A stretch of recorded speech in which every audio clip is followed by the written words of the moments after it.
Today on The Charge Up, we kick off Season 4 with an all-new cast and crew. Our panel will discuss the first 2 weeks of the year and look ahead to Week 3 across Charger Athletics. Grab a seat and hang around. The Charge Up starts now.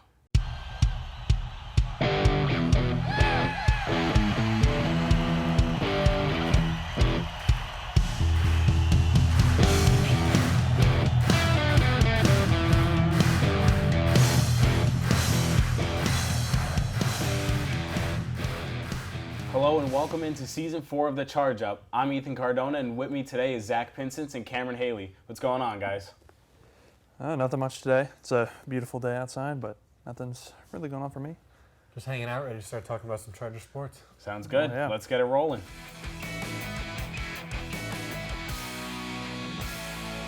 After falling to IUP to open the season, football bounced back with an impressive 31-9 victory over Stonehill.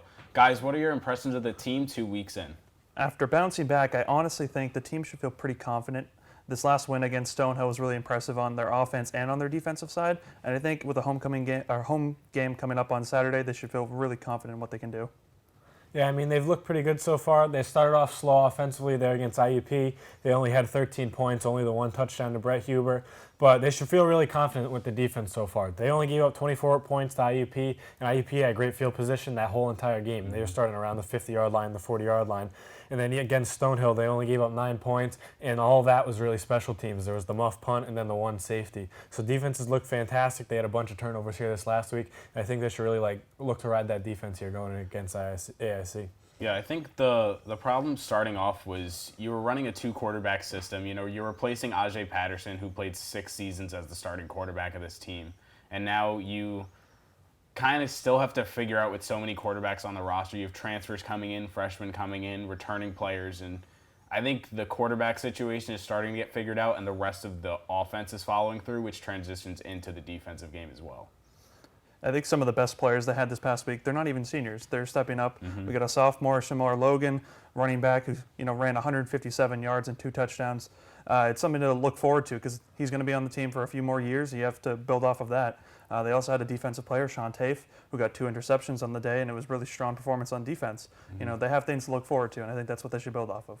Yeah, Shamar looked real good this last week. Zach Morrow contributed a little bit. He had somewhere around 70 yards, which is good because when Chris Religio went down after the IUP game, they really needed people here to step up. So hopefully Chris can come back and help this team out. But the offensive line looks pretty good. They struggled a little bit, gave up some sacks there in the first game, but they looked a lot better here in the second game.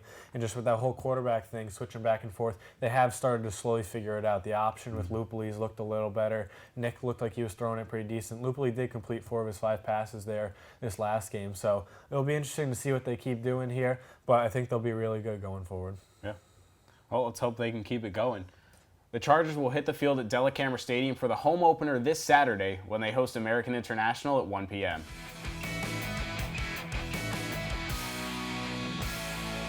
Under the direction of first-year head coach Brian Quinn, men's soccer kicked off the year with a 3-2 victory over Quinn's former team in Bridgeport before falling to Malloy last week 2-1. Guys, how do the guys look going into Week 3?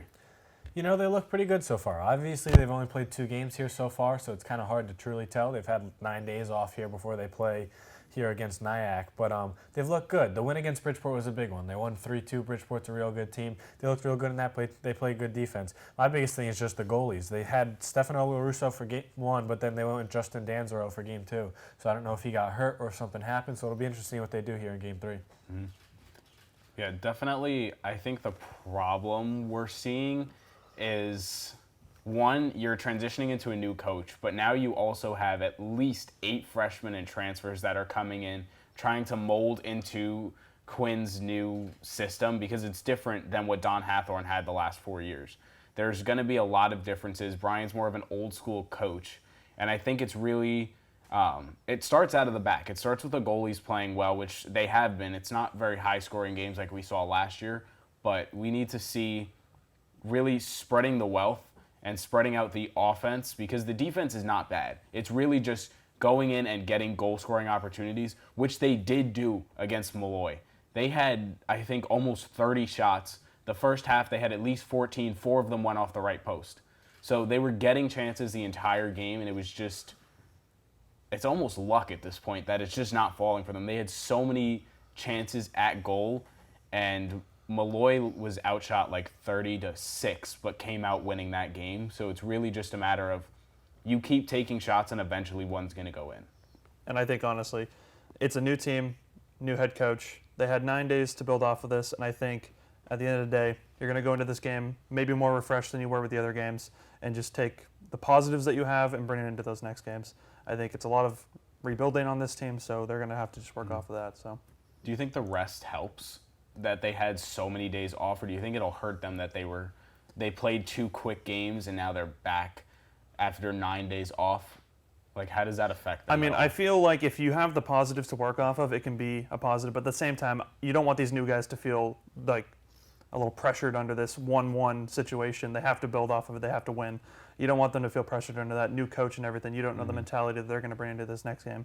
But you hope that, with 9 days off, you can build off of it, spend a lot of time practicing and building up to this next game. So, Yeah. Four-game homestand, what do you think about that? I just mean, I wouldn't be surprised if we see a little rust here in the first half, shaking it off, because 9 days is a long time just to practice, because you just want to get back into that game atmosphere. But the homestand will be nice. It's nice playing in front of the home crowd. They got their win here in front of the home crowd. It was actually really packed here, which was nice to see for once. The bleachers were filled. It was actually a really fun atmosphere in that game against Bridgeport. And I think in that second half, we'll really see them come alive. Okay. Well, let's hope they can get it and go positive above 500. New Haven will play Game 3 of a 4-game homestand tonight when they host Nyack at 7 p.m. on the fresh turf at Kathy Zolad Stadium.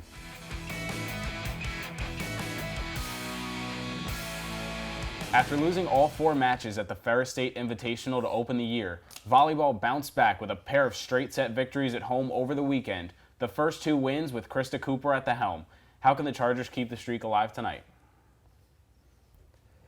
I think what they need to do, really, is they got that invitational. They felt good about that. They went out there. They didn't do that well. They come back here. They sweep 2 games. I think you just need to take that confidence from those games that you just won and take that momentum forward with you. I think you have to look past those first early losses and say, hey, guys, we're doing good now. I think we need to work off of that and continue as a team together on this. I think that's, they have to look past those first 4 games and continue onwards. So. I think they just have to keep getting used to each other. They lost Christine Rios from last year, who's been the big part of their offense and defense for 4 years now. And it took them that 4-game series up in Michigan to kind of start to figure it out. They didn't win a game at all on the first day, and then they won 1 and then 2 in their other games. And then they swept here this weekend, and they looked a lot better. And I think they just need to keep feeding Ruby Farrow. She had 13 kills in the game against Post and then 8 against Bloomfield. But they really did a good job spreading it out. A lot of girls had digs, and they all worked out really well together, and they've been serving the ball really well too, which is nice to see. Yeah, I think this team, we're seeing for the second year in a row a big incoming class where they have, I believe it's 6 freshmen on the roster now, 5 sophomores. So it's a young team. And it's a team that hosted regionals for the second year in a row last year. Now they're under another new coach because they went through the whole thing that happened last year, and now they're back with Krista at the helm, and you're seeing a lot. Like you said, Christine Rios is gone, and replacing your setter is one of the hardest things you can do in volleyball. And now they're running a 2-set system with Sammy Paglia, the freshman. She'll come in, and then also Angela Chan's going to set for them as well. So kind of building your offense around 2 setters is a little harder, and I think it took them those 4 days at Ferris State to mold, and I think now we're getting back to that old school Charger volleyball that's really going to compete in the region and in the NE10. Yeah, I think it's going to be really interesting to see. They don't play any 10 play for a while, and they'll open that up with AIC, who's a really tough opponent, so it'll be nice to see when they get into any 10 play how it really starts off, but I like what we're seeing so far. Yeah. All right, well, let's see. Hopefully they can continue and make it 3 wins in a row tonight. The Blue and Gold hit the hardwood at Charger Gym for the 3rd straight match tonight when Malloy comes to town for a non-conference bout at 7 p.m.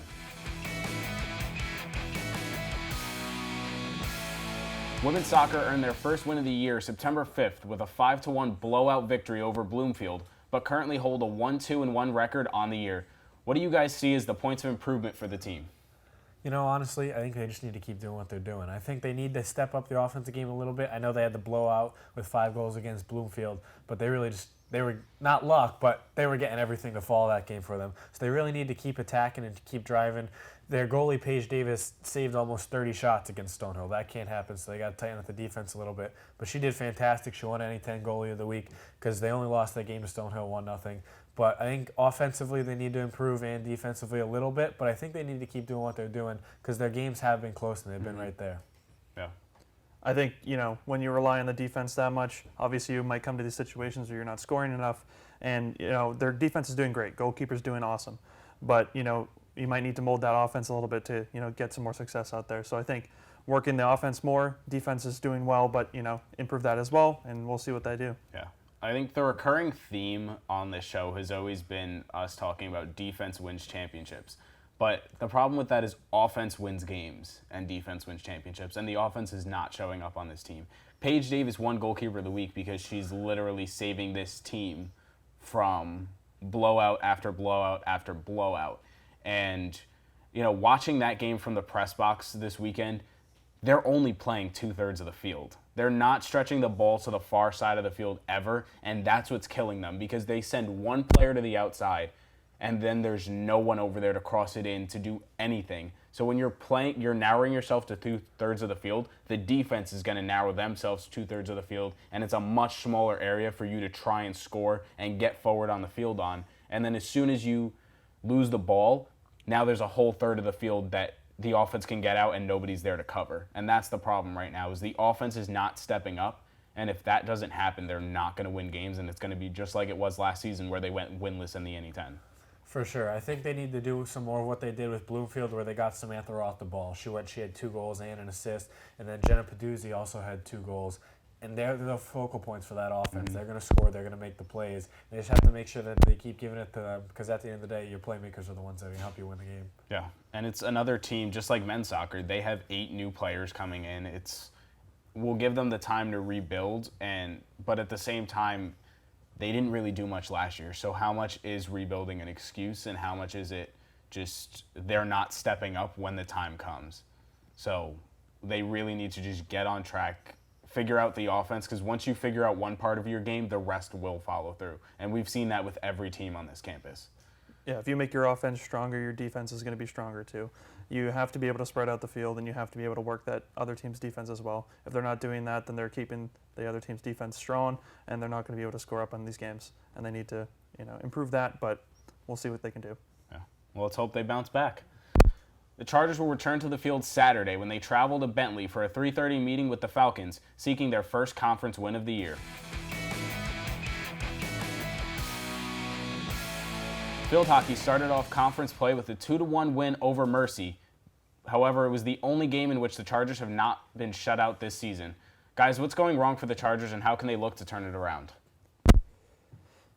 With a 1-4 record, there's a lot going wrong and not a lot going right. So offensively, they've really been struggling. The only game they've won is the only game they've scored. They have to do something about this offense or else they won't be able to win these games. When you look at your schedule and you say, we're 1-4, what are we going to do about this? They need to turn around their offense so that they can get in these games again. So. Mm-hmm. It's really all about the offense. Their defenses look good. Their goalkeepers look good. They lost both games recently. They played Franklin Pierce twice, but they lost both of them 3-0, which is not a blowout by any standards. They lost their other 2 games 0-2. So it's really they got to put points up on the board. It's a matter of just getting close to the goal and putting up good shots. I've watched a couple games here and there, and they struggle to get good shots on goal. They just need to keep working better as a team to get the open shots. Yeah, I think the problem is they're getting upfield. It's that final third that they're failing in. They're not getting the ball towards the goal, into the circle, and they're as soon as they lose the ball, the other team's back in transition. Like you said, they played Franklin Pierce twice in less than 24 hours and lost 3-0 both times on their home field. Like, that's a problem. Yeah, it's think year 3. I think you need to learn that if you're going to play the same team twice, you eventually start to learn that defense. Mm-hmm. And they didn't get to work that defense the way that they should have the second time around. Yeah. And when you keep, not putting points up on the board, you're getting up to the goal, but you're not doing anything with it. You're just not going to see these wins come about unless you do something to address that. So. Yeah, I think, it's year 3. We said last year, it's the second year. They're still figuring it out. It's year 3. Last year's team was dominantly freshmen. Now they're all sophomores. You didn't really lose anybody. You gain a couple freshmen. Year 3 is not an excuse anymore. You need to start playing, and you need to start winning games. I'm not saying that they need to go out there and compete for a championship because the NE10 is one of the strongest field hockey conferences in D2. But, you're playing non-conference opponents as well, and they're not winning games. You know, the only team we've beaten so far in 3 years of the program is Mercy twice and Southern once. And they beat Mercy this year to open conference play. But Mercy's technically not in the NE10. They're only in the conference for field hockey, and you know, they're not winning games otherwise, and they're not even scoring in other games. So I think it's really time to crack down and say, no excuses, we need to start playing better. I just think one of their biggest problems is they don't have that go-to player. They don't have a star who can go make a play happen, which in field hockey can be a big thing when you have someone who can just go and they can sink a shot and they can get you a goal here or there. They don't have that one person. They rely a lot on teamwork, and it just hasn't gotten them to that next level yet that they got to get to, especially starting off as a fresh program. It's hard to build it up. Even though it's only year 3, it's hard to build it up, especially when you don't have someone who really can help you get to that next level. Last year you had Taylor Gigolo and Alexis Ryder, who earned NE10 all-conference honors. They were on the all-rookie team. They were the go-to players, and I feel like they're kind of lost in this offense now. Nothing's really happening from them except for Taylor had 2 assists in the win over Mercy. But that was really all that happened. There was no spreading of the wealth. There's not a lot of, like you said, there's no go-to player like there was last year. And you're exactly right. If there's no go-to, nothing's going to happen. So let's hopefully they can get back on track and actually get another win. New Haven wraps up a 3-game homestand Wednesday when they host Malloy at 7 p.m. at Dellacamera Stadium. That's a wrap on the show for this week. For the latest in Charger athletics, stay tuned to NewHavenChargers.com. And for all your campus news, head to ChargerBulletin.com. For Zach Pinsence and Cameron Haley and our entire crew, I'm Ethan Cardona, and we'll see you next week on The Charge Up.